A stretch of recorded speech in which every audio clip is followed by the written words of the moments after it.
এটা অনেক ফজিলতপূর্ণ একটা আমল। ঘুমানোর আগে আয়াতুল কুরসি পড়বেন, আল্লাহু লা ইলাহা ইল্লা হুয়াল হাইয়ুল কাইয়্যুম লা তাখুযুহু সিনাতুন ওয়া লা নাওম, শেষ পর্যন্ত। এই আয়াতুল কুরসি পাঠ করলে আল্লাহ রাব্বুল আলামিন ওই ঘরকে চুরি ডাকাতি থেকে হেফাজত করেন, শয়তানের আক্রমণ থেকে, শয়তানের প্রবেশ থেকে আল্লাহ তাআলা নিরাপত্তা দান করেন। অনেকে শয়তানের নানামুখী ওয়াসওয়াসায়, নানামুখী কুমন্ত্রণায় এবং ডিস্টার্বে, স্বপ্নে, ঘুমন্ত অবস্থায় নানাভাবে ক্ষতিগ্রস্ত হন।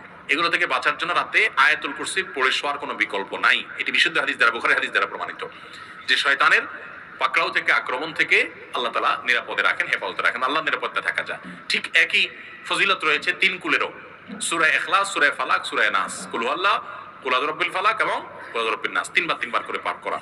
এবং আপনারা অনেকে হয়তো জেনে থাকবেন, রাত এবং দিন এই 24 ঘন্টার ভিতরে 5 ওয়াক্ত সালাতের মধ্যে তো সূরা ফাতিহা প্রত্যেক রাকাতে পড়তেই হয়। এরপর ওজিফা হিসাবে, মাসনুন জিকির হিসাবে কোরআনে কারীমের যে আয়াত বা সূরাগুলো সারা দিন রাতের ভিতরে সবচেয়ে বেশি সংখ্যক বার